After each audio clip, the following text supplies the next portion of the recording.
Donc, bonjour, nous voici à la capsule qui vous permettra de faire un branchement de circuit en série. Un circuit en série, c'est un circuit où les composantes sont placées l'une à la suite de l'autre. Donc, quand on regarde ici, nos composantes qui transforment le courant, il faut le préciser, nos composantes qui transforment le courant, nos ampoules, si on se souvient de nos symboles. Donc, nos deux ampoules ici sont situées l'une à la suite de l'autre, c'est-à-dire que les électrons vont passer dans une puis dans l'autre et vont retourner à la source.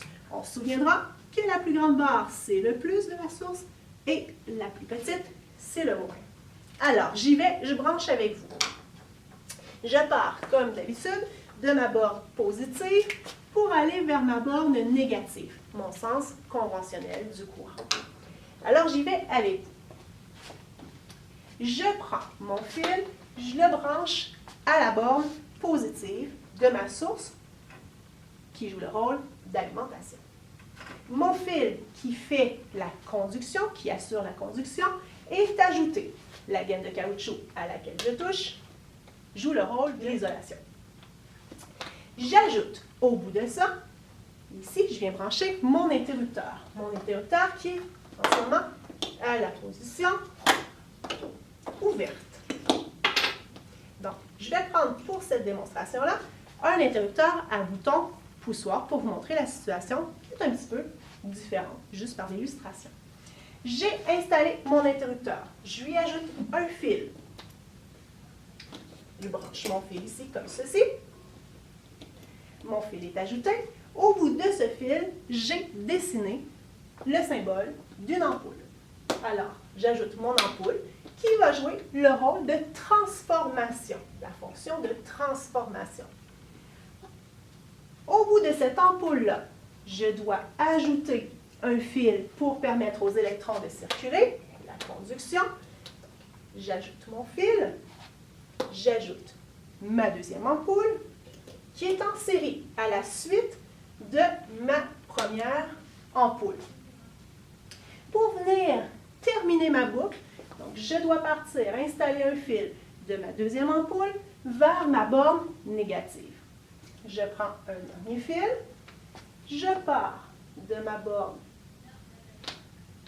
ampoule et je viens insérer le tout dans la borne négative de ma source. Ça va permettre de faire un circuit pour mes électrons. Un circuit qui, je le rappelle ici, est en série. Les composantes qui transforment l'électricité en un autre type d'énergie, énergie rayonnante et thermique dans ce cas-ci pour nos ampoules. Donc, mes électrons passent dans une ampoule, puis ensuite dans une deuxième ampoule. On est en série. Je viens placer ma tension, comme on vous le dit en classe, à 6 volts. Ensuite de ça, je viens mettre le tout à marche. Et là, je me rends compte que ça ne fonctionne pas. Pourquoi est-ce que ça ne fonctionne pas? Quand je reviens sur mon schéma, n'oubliez pas, mon interrupteur est en position ouverte. Je veux avoir un trajet qui est fermé pour mes électrons. Alors, je dois venir fermer mon interrupteur. Ici, le symbole c'est un interrupteur à bascule alors qu'on utilise un bouton poussoir. Petit détail. Donc, on vient appuyer ici pour venir mettre en contact les deux lamelles de métal et on vient fermer l'interrupteur, ce qui fait qu'on obtient un circuit fermé et les deux ampoules maintenant sont allumées. Faites attention.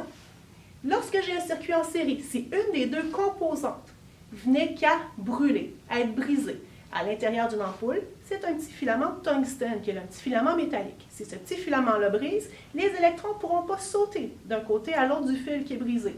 Alors, si je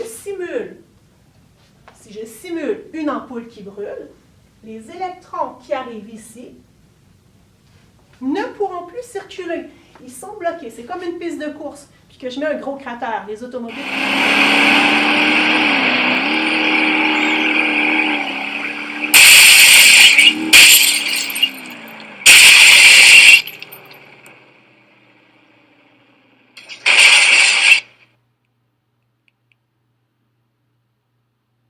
C'est la même chose ici. Les électrons ne peuvent pas sauter à travers ce petit fil-là qui ne conduit plus le courant ou qui est brisé. Je pourrais simuler un fil qui est brisé tout simplement. Ça fait la même chose. Donc, ça vient ouvrir mon circuit, ça vient briser mon circuit. Regardez le fil que je viens de déconnecter ici.